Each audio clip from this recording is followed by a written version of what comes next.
Assalamualaikum warahmatullahi wabarakatuh. Bismillahirrahmanirrahim. Alhamdulillah wassalatu wassalamu ala Rasulillah wa ala alihi wa sahbihi ajma'in. Amma ba'du.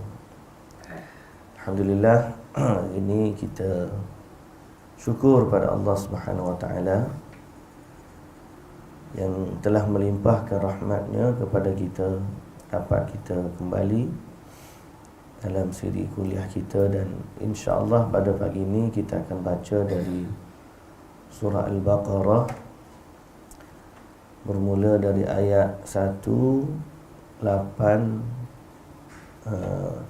Kita baca dah mari 7 tu, tapi terjemah tak habis lagi. Kita baca 188 lah.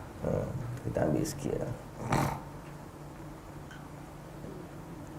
188 muka surat 29 dari juzuk yang kedua surah Al-Baqarah.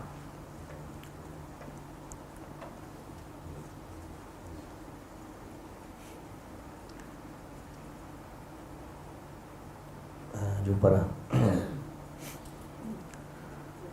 A'udzu billahi minasy syaithanir rajim.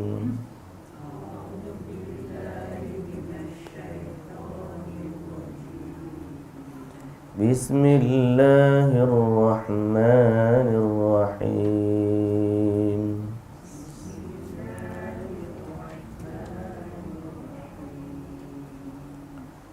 ولا تأكلوا أموالكم بينكم بالباطل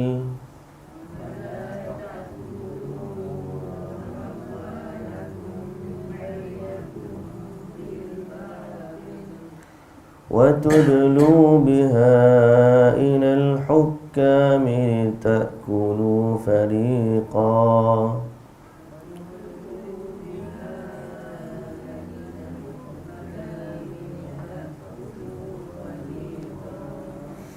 لتأكلوا فريقا من أموال الناس بالإثم وأنتم تعلمون.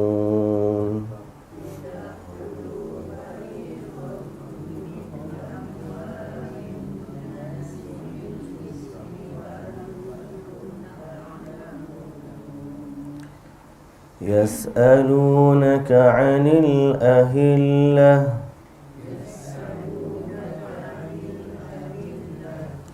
قل هي مواقيت للناس والحج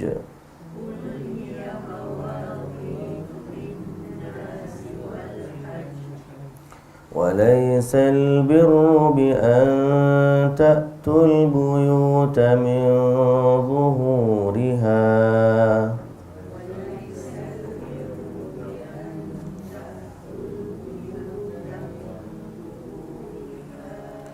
ولكن البر من اتقى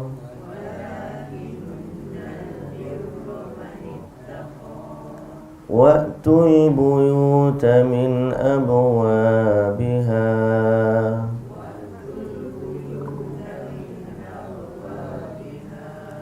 واتقوا الله لعلكم تفلحون.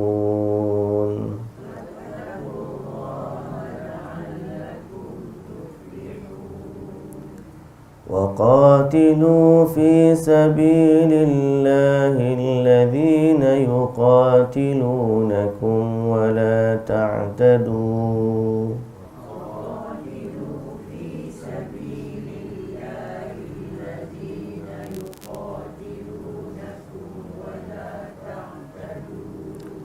إن الله لا يحب المعتدين.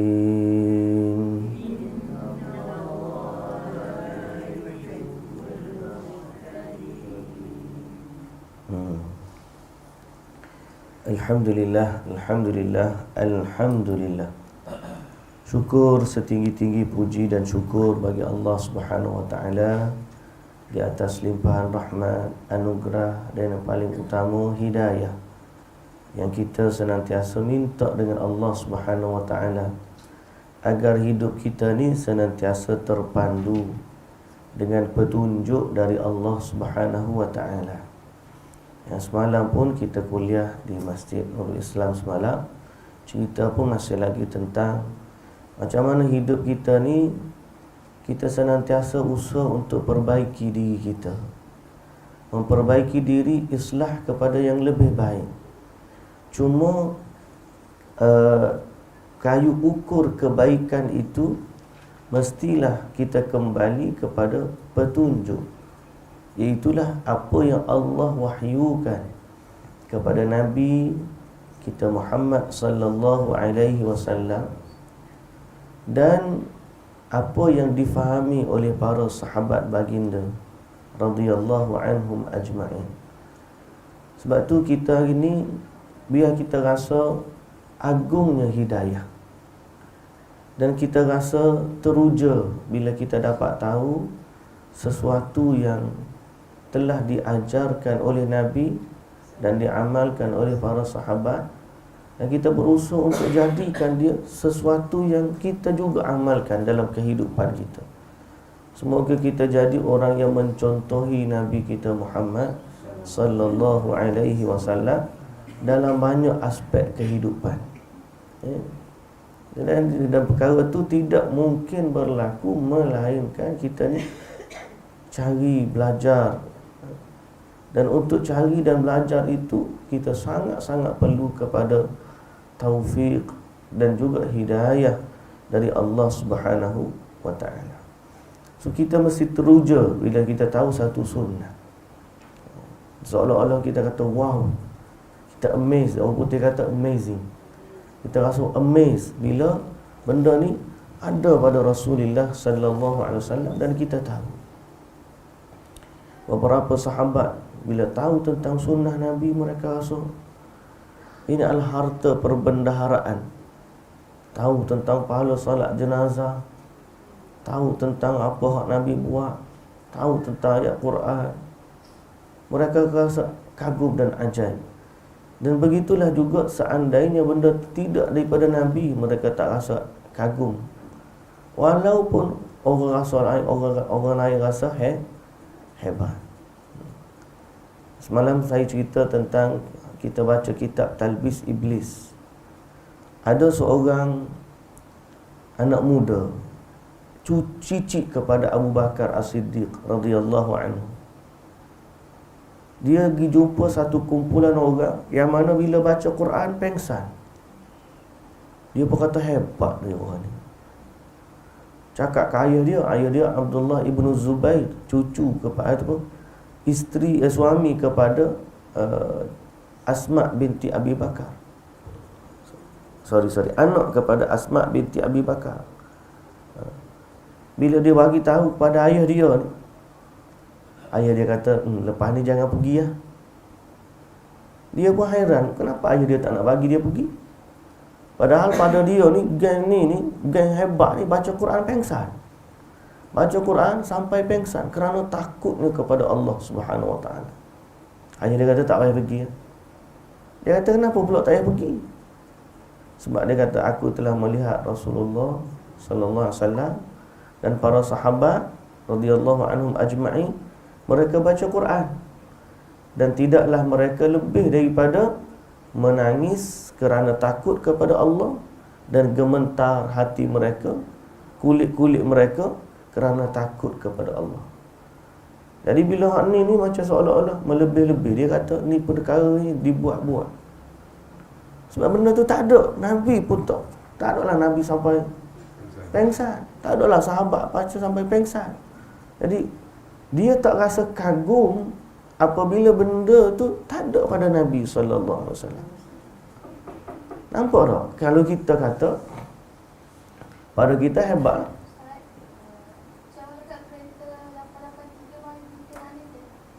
Okey. Kita rasa benda tu hebat, tapi pada mereka tidak. Padahal ini pada soal baca Quran dah.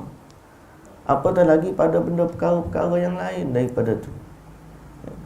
Kalau kita tengok ada orang buat, nampak macam gah dia, dengan pakaiannya, dengan penampilannya, dengan tutur caranya. Tapi bila dia buat benda yang tidak ada daripada Rasulullah sallallahu alaihi wasallam, tidak ada pada sahabat radhiyallahu anhum ajma'in, jadi kita tak rasa heran, kita tak rasa hebat.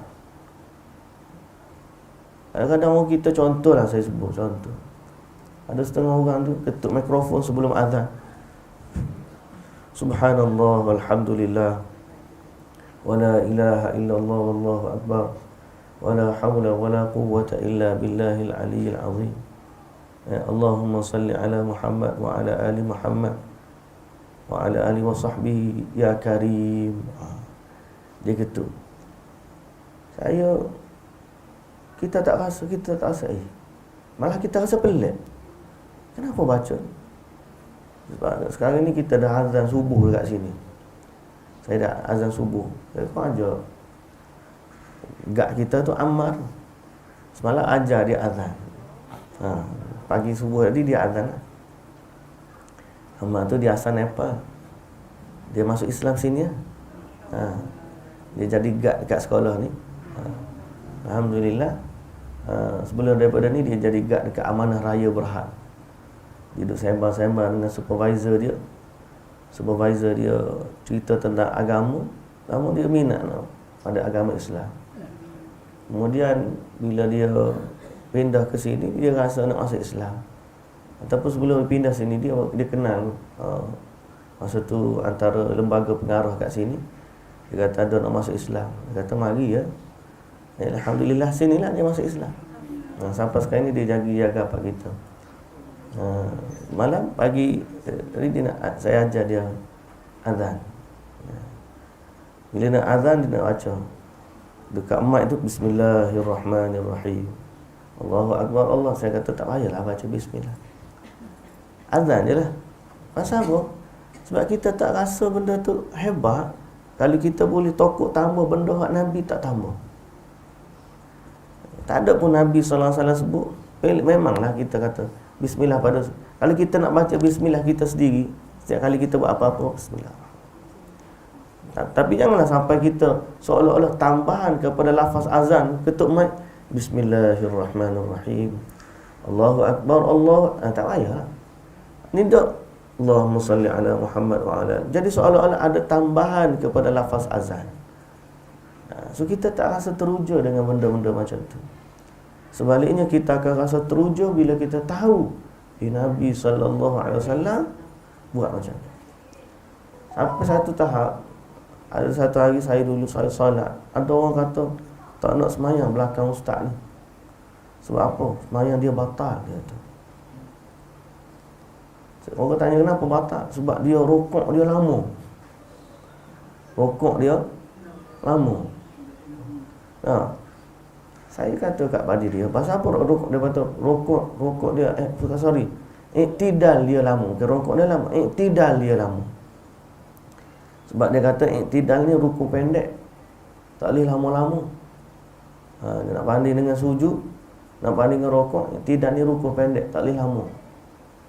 Saya kata kepada dia, mana qadar minimal disebut dalam kitab fiqh, qadar orang tu boleh diri iktidal.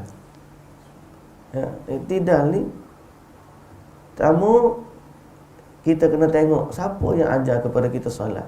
Nabi sallallahu alaihi wasallam. Bagaimana Nabi iktidal? Disebut dalam hadis riwayat Al-Imam Al-Bukhari, Anas bin Malik radhiyallahu anhu cerita, bila Nabi SAW bangkit daripada rokok, yakni iktidal, baginda berdiri sehingga kami menyangka seolah-olah baginda lupa untuk sujud. Seolah-olah kami sangka Nabi ni lupa nak sujud. Kerana apa? Lamanya iktidal Nabi. Tapi tak adalah sampai melebihi bacaan Al-Fatihah. Pasal apa? Sebab tu kata rukun pendek tadi. Jangan kita iktidal lagi lama daripada qiyam. Berarti dia pendek, lebih pendek daripada qiyam. Jangan sampai kita iktidal tu qadar orang baca Fatihah pun boleh habis. Tidaklah macam tu. Tapi tidaklah maksud dia lepas kita iktidal tu kita kena rukuk lalu. Sebab apa? Sebab kalau nak kata orang yang lama iktidal dia ni, lama sikit dia, bukan lama sangat pun. Kalau nak kata batal, orang yang buat tu kita ikut Nabi, takkan solat Nabi tu batal. Nampak tak?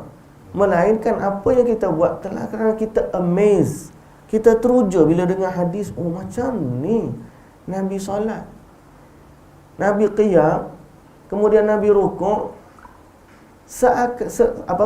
sekadar hampir-hampir sama dengan lamanya Nabi qiyam. Kemudian Nabi iktidal, seakan-akan hampir sama dengan rukuknya Nabi. Dan Nabi sujud lama juga. Berarti itulah nama tamakninah. Kan? Tamakninah. Apa kita buat macam tu? Kerana kita teruja bila kita tahu ini dilakukan oleh baginda Nabi sallallahu alaihi wasallam. Dan kita tak teruja dengan benda lain. Kita tak teruja kalau ada orang, contohnya orang nak doa pelik-pelik, kita kata tak apalah, cukuplah bagiku apa yang Nabi ku ajar sallallahu alaihi wasallam. Kalau tiba-tiba lepas daripada azan, contoh, ada orang ajar bila selepas daripada Al-Fatihah, sebelum kata amin, kena doa dulu. Allahumma ufilli wali walidayya. Pernah dengar tak orang ajar macam tu? Ada. Ihdinas siratal mustaqim, siratal ladzina an'amta alaihim ghairil maghdubi alaihim waladdallin. Sebelum kata amin tu, Allahumma ufilli wali walidayya. Amin. Ada orang tanya saya, macam mana Ustaz, boleh kau baca lagu tu? Pasal apa? Pasal dia kata ni doa. Jadi waktu tu doa mustajab. So kita doalah keampunan untuk kita dan doa kepada mak ayah kita sebelum kita kata amin. Bunyi nampak hebat, wow lah, ada wow factor di situ. Tapi pada kita dia tidak wow. Sebab apa? Kita tanya dulu, ada ke perkara ni diajar oleh Nabi kita sallallahu alaihi wasallam?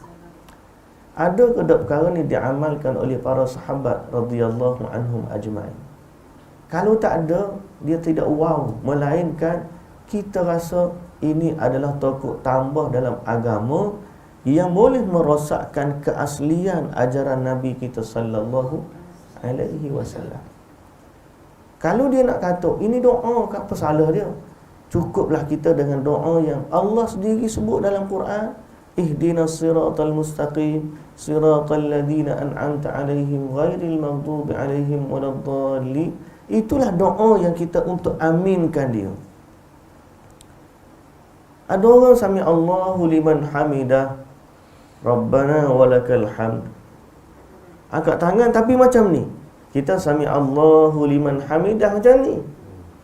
Sami Allahu liman hamidah. Dia sami Allahu liman hamidah, Rabbana walakal hamd. Macam jatuh. Saya lepas tu, masa tu saya baru habis sekolah menengah masa. Ada orang tu buat dekat masjid kampung saya. Saya pun tanya Pak Cik, kenapa Pak Cik buat macam ni? Saya masa tu lah, kenapa tak buat macam ni? Orang lain buat macam ni, oh ni Pak Cik buat macam ni. Dia kata, kita kan sedang doa dalam semaya ni. Dia kata, kita kan sedang doa dalam semaya ni. Doa macam ni lah. Saya pun batu, dia pun pergi. Saya duk fikir, ini memang doa. Lepas tu kita pula boleh bahasa Arab sikit-sikit tu fahamlah. Rabbana walakal hamd, ya Allah bagimu segala puji.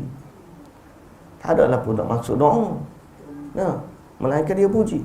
Yang kedua, benda ni tak pernah kita tengok orang lain buat. Kita tak rasa teruja bila menyelisihi petunjuk daripada Nabi sallallahu alaihi wasallam. Sebaliknya kalau kita tahu benda ni Nabi buat, ya Allah, Waktu Nabi kata, alaikum bisunnati wa sunnatil khulafa'ir rasyidin al-mahdiyyin addu 'alaiha bin nawajid. Bila kita dapat satu sunnah Nabi, bila kita tahu apa yang diamalkan oleh para sahabat, terutama khulafa'ur rasyidin, Nabi kata, gigitlah, peganglah sungguh-sungguh, gigitlah dengan gigi geraham. Ini maknanya kesungguhan kita untuk berpegang dengan ajaran Nabi kita Muhammad sallallahu alaihi wasallam. Dan sebab tu juga semalam kita berakhir cerita kita pada kisah iktikaf. Dalam ayat puasa yang kita baca semalam, Allah Ta'ala sebut wala tubashiruhunna wa antum akifuna fil masajid. Janganlah kamu menggauli isteri sedang kamu beriktikaf di dalam masjid. Wa antum akifuna fil masajid. Jangan kamu menggauli isteri sedang kamu beriktikaf di dalam masjid. Baik. Dalam ayat ni, pertama ada hukum. Apa itu hukum? Apabila seseorang sedang beriktikaf di dalam masjid, maka antara larangan yang berlaku pada masa itu ialah tidak menggauli isterinya, tidak bersama isteri. Bila ni? Kena tahu, orang iktikaf, asal iktikaf, atau sebelum daripada kita bincang hukum ni, dalam ni juga ada galakan satu sunnah Nabi, iaitulah iktikaf. Iktikaf Nabi ni salah satu daripada perkara yang saya sebut semalam, sunnah yang dilupakan. Sunnah yang dilupakan. Kerana orang kita kebanyakannya bila 10 akhir Ramadan mulalah seronok nak raya. Saya sendiri secara peribadi, pertama kali saya iktikaf waktu saya belajar di Madinah. Kalau ada orang kin sini, budak-budak anak-anak kecil lagi, ayah bawa kedah pergi iktikaf, itu adalah satu nikmat, boleh kenal sunnah masa masih kecil. Saya sendiri ni, orang kata kita iktikaf, memahami cara iktikaf penuh ni waktu kita pergi belajar masa tahun 20 dah. Bila sampai sana, rupanya masuk Ramadan, semua pakak pergi masjid. Kita pun pergi je. Saat kawan tu ada, mari tahun ni kita iktikaf di Masjidil Haram. Kita pun teruja pergi. Rupanya ramai orang. Masuk malam 21, duduk sepenuhnya 10 hari duduk dalam masjid. Keluar malam raya. Saya terima kasih kepada senior saya yang dia ajak saya masa tu. Kita pun boleh jumpa dengan orang-orang. Lagu ni rupanya iktikaf. Sebenarnya macam mana?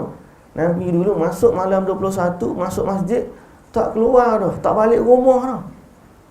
Padahal rumah Nabi tu sebelah daripada masjid ya. Boleh je Nabi tidur di rumah, kemudian masuk masjid, lepas tu balik, lepas tu mari. Tapi rumah Nabi walaupun sepagar dengan masjid, sepagar apa, dinding rumah Nabi tu dinding masjid, Nabi tak balik rumah dia. Nabi duduk di masjid 10 hari penuh. 10 hari penuh Nabi iktikaf. Kemudian setelah daripada Nabi ataupun di akhir hayat Nabi, Nabi iktikaf 20 hari. Sampai Nabi wafat, sahabat-sahabat dan isteri-isteri Nabi meneruskan iktikaf 10 hari. Masuk malam 21, keluar malam raya. Malam raya baru berakhir iktikaf. Ini satu sunnah dan yang diajarkan dan diajarkan oleh Nabi dan diamalkan oleh para sahabat, terutamanya isteri-isteri Rasulullah sallallahu alaihi wasallam. Jadi kalau zaman Nabi hidup, Nabi ajak isteri-isteri dia. Tapi kalau kita ada anak-anak kecil dan sebagainya, para wanita mungkin ada keuzuran lah bagi kita. Tapi kalau bagi lelaki yang mampu, itulah iktikaf skala penuh dia. Kemudian ulama bahas pada yang tak mampu. Kalau tak mampu penuh, iktikaflah daripada maghrib keluar, masuk, kemudian sampailah subuh. Kalau tak mampu juga, Maka ataupun belum daripada kalau tak mampu 10 hari, iktikaf beberapa hari yang kita mampu. Kalau tak mampu juga, baru kita masuk maghrib, keluar subuh, ataupun kadar mana yang kita mampu duduk di masjid. Bila kita duduk dalam skala penuh ni, satu sunnah adalah sunnah yang dilupakan. Lepas tu bila kita tahu, wow, Nabi buat gitu, kita pun sungguh nak ajak kempen masyarakat ni, kalau boleh, marilah kita hidupkan balik sunnah iktikaf ni. Alhamdulillah, pak kita ni lately lah, akhir-akhir ni ramai dah orang mula mengimarahkan 10 akhir Ramadan. Dan orang pakak-pakak berusaha cari malam Al-Qadar. Kalau zaman dulu, beberapa orang ni, bila tengok matahari pagi, saya ingat waktu saya sekolah menengah juga dulu, kita sekolah menengah, saya pernah jadi guru ganti di satu sekolah menengah kebangsaan. Ganti cikgu beranak 2 bulan. Kebetulan masa tu kena dengan Ramadan. Jadi pagi-pagi bila orang duk cerita, matahari cantik, nak cari Lailatul Qadar. Ada orang zaman tu lah, dia kata, kalau matahari cantik pun, apa istimewanya dia? Sama je. Dia tak rasa istimewanya Lailatul Qadar, sehingga dia perlu cari Lailatul Qadar. Ramai orang juga dalam Ramadan, dia tak kisah Lailatul Qadar, kau tak Lailatul Qadar, kau tak. Bagi dia bukan keutamaan dia. Kita ni pada dia ni geng-geng hak warok cara ni. Kita ramai orang yang tak tahu sunnah, kita nak perkenalkan kepada masyarakat. Tapi alhamdulillah hari ni ramai dia celak dalam Facebook, dalam media, dia cerita matahari cantik, ada usaha mencari Lailatul Qadar. Dan ada usaha untuk iktikaf di masjid. Satu sunnah yang alhamdulillah kita syukur kepada Allah. Dan kalau boleh kita jadilah orang yang berkempen untuk sunnah Nabi, insya-Allah. Kemudian itu dari sudut sunnah. Hukum dia, bila orang ni duduk dalam masjid niat iktikaf, dia tak boleh balik. Kalaupun dia boleh balik, ataupun kalaupun dia keluar daripada masjid, adalah untuk hajat-hajat yang sangat penting. Contoh, kami duduk dalam masjid dulu, Masjidil Haram, kita kena keluar daripada masjid untuk ke tandas. Tandas pula ada tandas dekat, ada tandas jauh. Tandas dekat biasa penuh. Kita pergi tandas bawah dalam terowong, masa tu dia buka tandas terowong. Tandas terowong ni biasa diguna musim haji. Kita turun bawah, dekat terowong tu dia ada laluan pejalan kaki dalam terowong masa tu ada tandas-tandas yang memang dibuka musim-musim peak hour tu dia buka. Musim haji dia buka, musim Ramadan dia buka. Kita tahu ni duduk iktikaf 10 hari ni tahu geng-geng ni pergi. Jadi memang kena pergi jalan jauh sikit, sehingga kita tertanya-tanya, boleh ke tidak kita keluar sampai sejauh ini? Apakah dia batal hukum iktikaf? Jadi bila dibahaskan, seandainya keluar itu kerana keperluan hajat, lalu kita sesudah hajat kita kembali pula ke masjid, masuk semula, maka insya-Allah tidak dikira putus iktikaf kita. Boleh? Faham? Begitulah juga seandainya seseorang rumah dia dekat, dia instead of dia pergi tanah jauh, dia balik rumah dia sekejap. Dia sewa hotel 10 hari. Contoh, biasa dia ada letak beg kita dulu sewa satu bilik, geng-geng student ni, tujuan sewa bilik tu nak letak beg. Tapi tuannya pergi duduk dalam masjid. Seboleh juga kalau kita balik ke rumah bilik sewa kita untuk kita masuk tandas dan sebagainya. Okey, kalaulah seorang itu balik rumah dia, tiba-tiba masa tu ada isteri dia. Di sinilah turunnya ayat, seandainya dia beriktikaf, kalau dia balik rumah, maka janganlah dia menggauli isterinya. Wala tubashiruhunna wa antum akifuna fil masajid.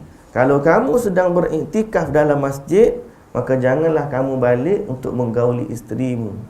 Kalau nak balik sekejap, baliklah, kemudian datang semula ke masjid. Kalau kita nak ambil skala iktikaf tu penuh. Tapi kalau memang asal dia mengiktikaf, dia cerlang-cerlut, tak tertakluk kepada hukum iktikaf yang asal, itu terpulanglah pada dia. Boleh faham tak? Jadi itu maksud dua perkara yang kita nak sebut. Pertama, sunnah iktikaf. Yang kedua, hukum menggauli isteri bagi orang yang niat iktikaf. Maka tidak dibenarkan untuk menjaga iktikaf dia. Kemudian Allah Subhanahu wa taala sebut dalam ayat yang semalam juga, tilka hududullahi fala taqrabuha, maka itulah dia batas-batas larangan Allah, maka janganlah kamu menghampirinya. Demikian Allah menerangkan ayat-ayat hukumnya kepada sekalian manusia supaya mereka bertakwa. Satu malam Nabi ni iktikaf. Waktu tengah iktikaf tu, isteri dia datang jumpa Nabi di masjid. Itulah Safiyah binti Huyai radhiyallahu anha. Bila dia jumpa Nabi di masjid, dia nak balik rumah. Dia balik rumah dia jauh sikit lah daripada masjid. Betul-betul rumah menempel dengan masjid ni rumah Aisyah radhiyallahu anha. Rumah Safiyah ni jauh sikit, tapi masih sekitar masjid lah. Bila isteri dia nak balik, Nabi hantar isteri dia. Jadi maknanya boleh keluar. Kalau nak hantar isteri nak balik, boleh. Tengah keluar, Nabi selisih dengan dua orang lelaki Ansar. Cerita ni diriwayatkan oleh Imam Bukhari dan juga Muslim dalam sahih dia. Bila Nabi keluar, selisih dengan dua orang lelaki Ansar. Dua orang lelaki Ansar ni pun dia panggil tawaraya. Tawaraya ni dia pun duduk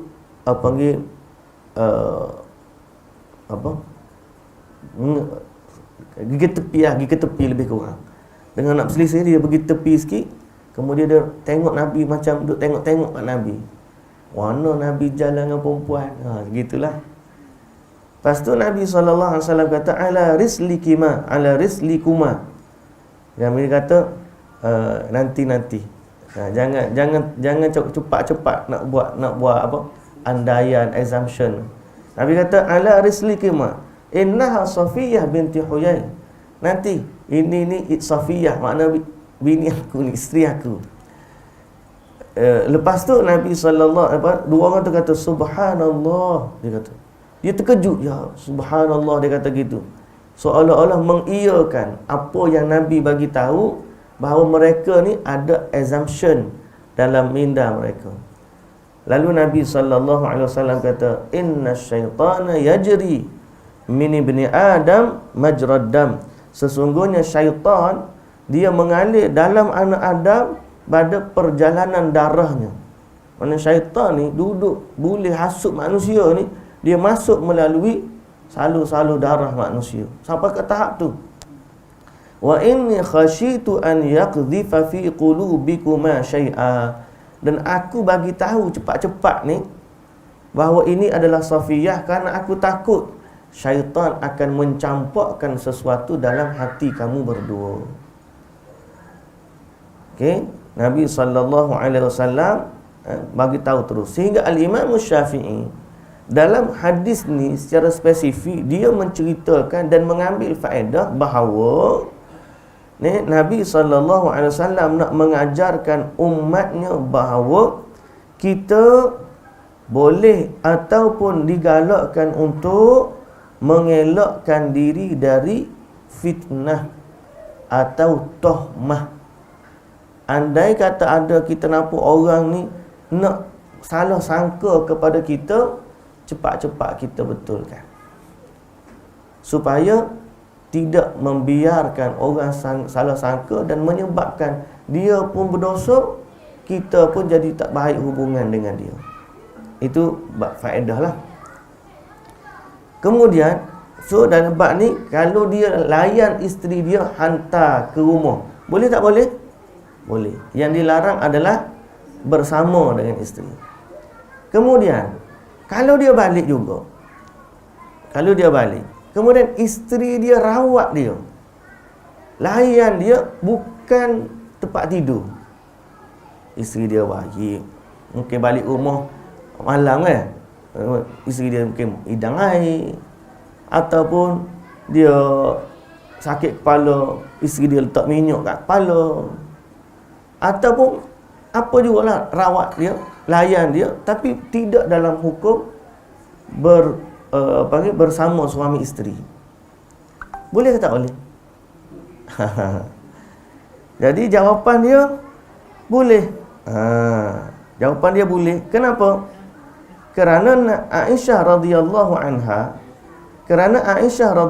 anha menceritakan bahawa kana Rasulullah sallallahu alaihi wasallam yudni ilayya ra'sahu fa urajjiluhu wa ana haid wa kana la yadkhulul bait illa li hajatil insan. Wa qalat Aisyah wa laqad kana al-marid yakunu fil bait fama as'alu anhu illa wa ana marah. Aisyah kata Nabi ni waktu dia duduk iktikaf, kan rumah dia tadi satu dinding dengan masjid. Nabi mendekatkan dirinya ke dinding rumah dan Nabi olok kepala dia. Wa ana urajjilu, kata Aisyah, aku daripada rumah ni aku sikat rambut dia. Wa ana haid, pada masa tu aku pula sedang haid. Memang dia tak pergi masjid tapi Aisyah kata aku sikat rambut Nabi waktu Nabi sedang iktikaf. Jadi maksudnya bolehlah. Yang dilarang apa dia? Wala tubashiruhunna, jangan kamu, maksud tubashiruhun, jangan kamu sentuh dia. Sentuh dalam bahasa ini adalah bahasa kiasan yang menunjukkan hubungan suami isteri di tempat tidur. Kalau nak sikat rambut, nak layan dia sakit ke, nak bagi obat ke, nak pecek kepala ke, nak sikat rambut ke, selama tidak mendatangkan orang panggil syahwat yang melampau, dibenarkan. Okey.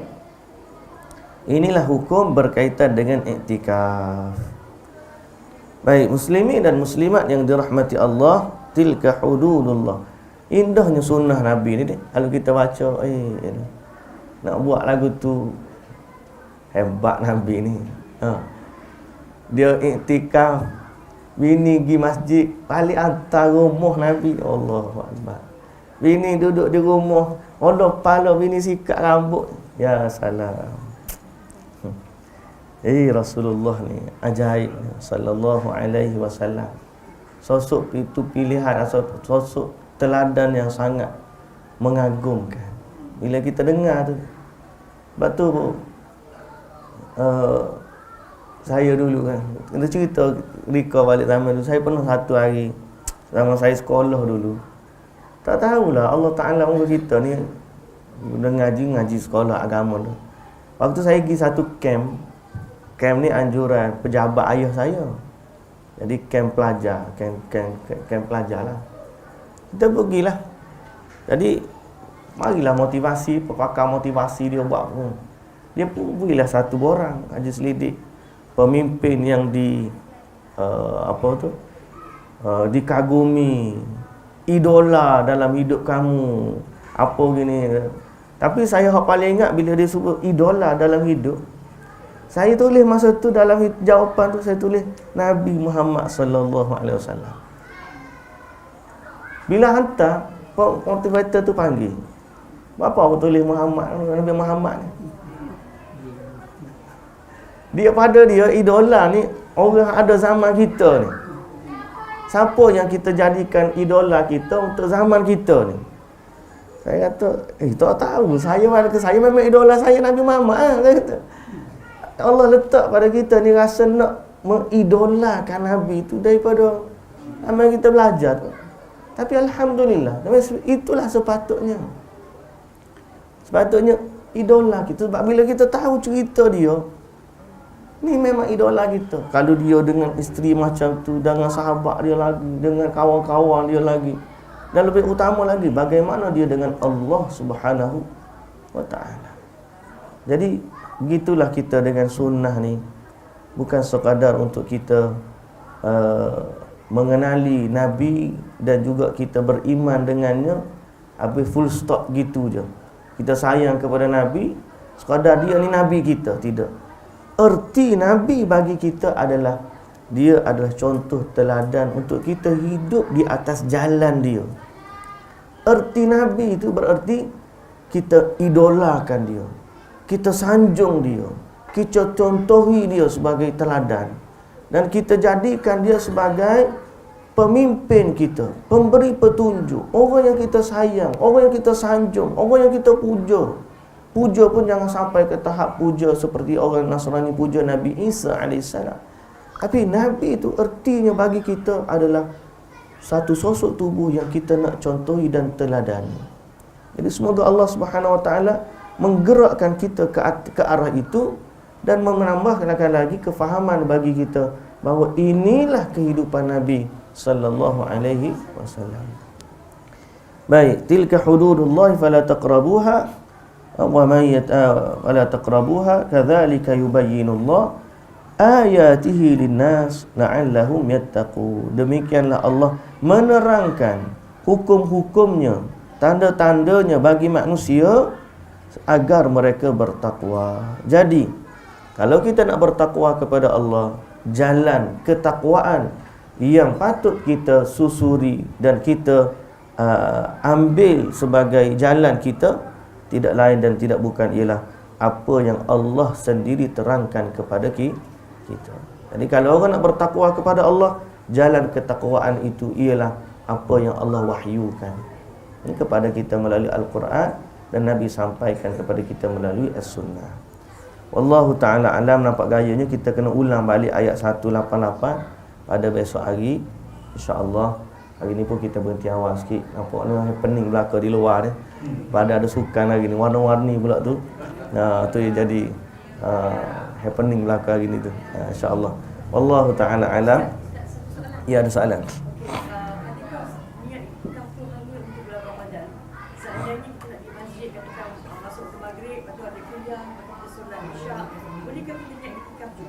Ya. Iktikaf di akhir Ramadan adalah iktikaf yang khusus untuk Ramadan lah. Dan dia dibolehkan untuk kita niat iktikaf hatta di luar daripada Ramadan. Tapi luar Ramadan tu sifat dia tidaklah 10 hari macam tu. Dalam kadar yang kita boleh, insya-Allah. Wallahu ta'ala alam. Subhanakallahumma wa bihamdika asyhadu an la ilaha illa anta astaghfiruka wa atubu ilaik.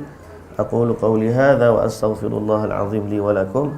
Wassalamu alaikum warahmatullahi wabarakatuh.